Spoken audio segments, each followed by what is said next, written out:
Hey, if you've ever stood in front of a huge class, you know that feeling, right? It's just this sea of faces, and you're thinking, am I actually connecting with anyone out there? It's honestly one of the biggest challenges in education. But what if the problem isn't the size of the class at all? Today, we're going to explore some really transformative ideas, all based on the work of Dr. Sama A. Galil on how to make those big classes feel incredibly small. Does this look familiar?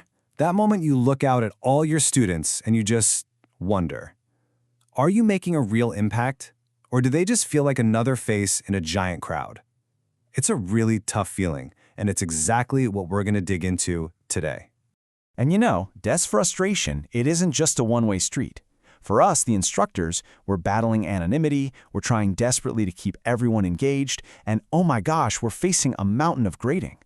But for the students, it's that feeling of being just a number, getting totally lost, with zero individual attention. I'm willing to bet we've all been on one side of this equation, maybe even both.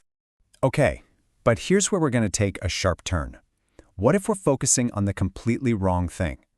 Dr. Galil challenges us with this really powerful question.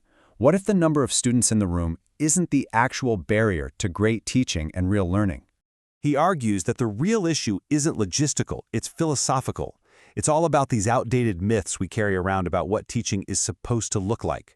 So to change our classrooms, we first have to change our minds. And this, right here, this is the core myth we absolutely have to bust. This idea that teaching is a one-way street, where knowledge just flows from a teacher on a stage down to a bunch of passive students. Dr. Galil says we have to stop this. It just doesn't work, especially not in a big class. You know, this old school idea actually has a name: teacher sovereignty. It's this belief that the teacher is the sole owner and dispenser of all the knowledge in the room. But this new model suggests a totally different role, not as the expert on high, but as a facilitator of learning that's already happening within the group. So get ready for this, because here is the radical reframe. A class of 21 isn't one teacher and 20 students. Nope, it's 20 teachers and one student. The idea is that every single person in that room has something to teach. And everyone, and that includes you, the instructor, has something to learn. This just completely transforms the classroom from a lecture hall into a genuinely collaborative space. So what this means is shifting our entire approach.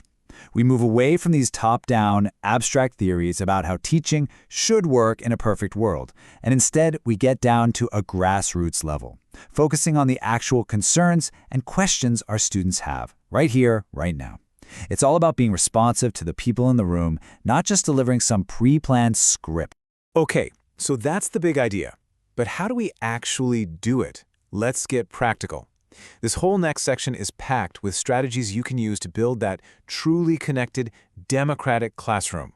It really all starts with building a solid foundation from day one. When you plan well, set clear and consistent ground rules, you're not being rigid, you're actually creating psychological safety. Students in a huge class need to know what to expect. That predictability is what gives them the confidence to actually speak up and participate. All right, next up, it's time to completely rethink the lecture. The main goal here? You've got to let go of the mic. This means breaking up your talking, personalizing the material to their interests, and very consciously limiting your own talk time. That microphone doesn't just belong to you. The goal is to pass it around to your students as often as you possibly can. So how do you know if they're actually getting it? You use simple, low-risk techniques. A clarification pause is literally just stopping to ask, hey, does that make sense to everyone? An exit ticket or a muddiest point activity at the end of class gives you this amazing quick feedback on what's working and what's still confusing, all without putting a single person on the spot. Now this is where the democratic classroom really comes to life. Encourage students to teach each other. Pair work, small groups, you name it. You can even outsource little classroom jobs to give everyone a chance to contribute. The big goal is to avoid only hearing from the same few eager volunteers over and over. And please remember this: no class is ever too large for active learning. Of course, we have to talk about the elephant in the room: grading. I mean, how can you possibly assess hundreds of students in a meaningful way? Well, it all comes down to a balanced and really thoughtful approach. So let's get one thing straight right off the bat. A big class size is never, ever an excuse to skip formative assessment. Those regular low-stakes check-ins, that's where so much of the real learning happens. And I promise you, they are not impossible to do even at a huge scale. Look, when it comes to assessment, you're always making a trade-off. Think about it. Really well-designed multiple-choice questions, they take a ton of time to create up front, but they're incredibly fast to grade.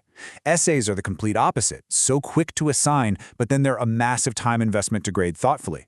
The key is to plan your assessment strategically, keeping this balance in mind from the very start of the course. Maybe that means using a super clear rubric to grade essays more efficiently, or even trying out peer assessment for some assignments. Ultimately, everything we've talked about today comes back to this one core belief in our students.